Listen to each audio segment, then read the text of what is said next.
Hi guys, I am Jia and welcome back to my channel. It's time for your social exam and the first word that comes to my mind when I say social is ratamar or mug up.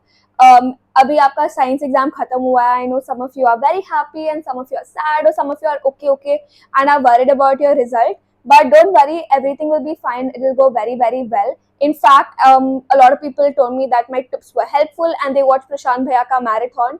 And again they have proved that they are the best paper leakers क्योंकि काफी सारे questions आए थे वापस paper में and like again the 80% statistics of the question still stands right. So to everyone who watched it and got the questions, I'm sure all of you will be very happy. Even I'm happy that my recommendation worked because again it worked for me last year also. अभी social के लिए some of you have friends Sanskrit, तो आपके पास सिर्फ 2.5-3 days है for social, but for the rest of you are very lucky because you have 5 long days. I mean 5 also is not that much for social, but anyways I'm going to be giving you a gap day strategy. So I scored 67 out of 80 in my pre-boards and then finally scored 100 on 100 or 80 on 80 in my board exams.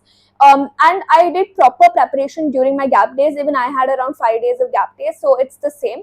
Now guys, you have 4 divisions. Firstly I'll tell you how to go about every division, क्या क्या पढ़ना है, उसके बाद I'll tell you day by day strategy. तो पहला history में. Now history is a lot of mug up, but ensure for every part of social you read your NCERT properly because your NCERT is आपका key. It is the main part of the essence of social study because all questions in your question paper will be from NCERT only. Of course MCQs will be a little bit twisted, but of course from your NCERT only. So study your NCERT properly, read it for every single chapter. You can do short notes after that. For history, always go through, and history and civics especially, go through all the pictures or the diagrams that have been given in your booklet because they can ask you related questions.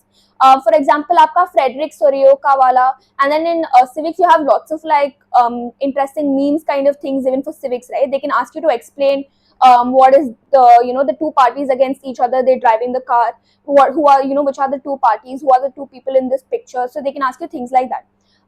So history, of course, you have to learn up all the points. I would suggest go through every photo that's given. Also, they give you timelines on the side, right? And they give you some extra definitions, keywords. So go through that also, like absolutism. They can ask you that for like 1 mark, or they can ask you for 2 marks also. So go through that. Now for your economics is I think the easiest part, especially for me.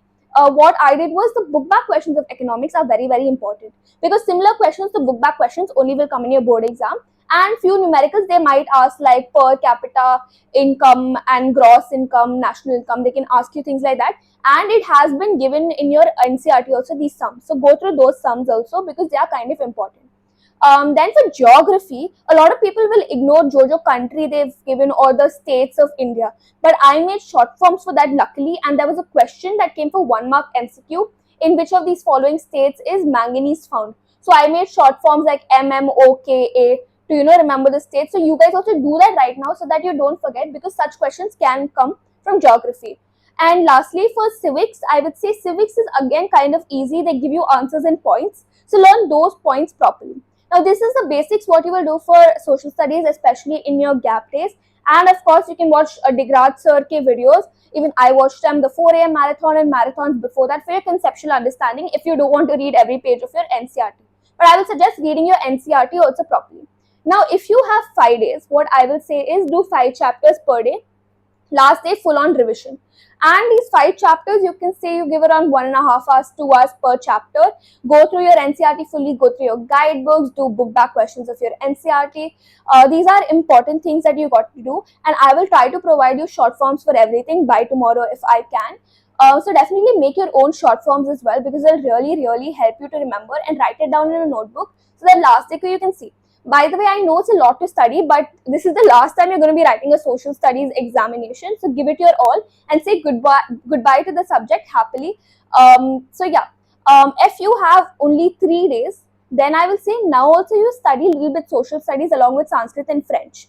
I know you only have 2 days for Sanskrit and French, but still try to study social studies, and then you'll have to spend little more hours later on. But after that, you have more gap days for other subjects, so that's a good thing for you guys.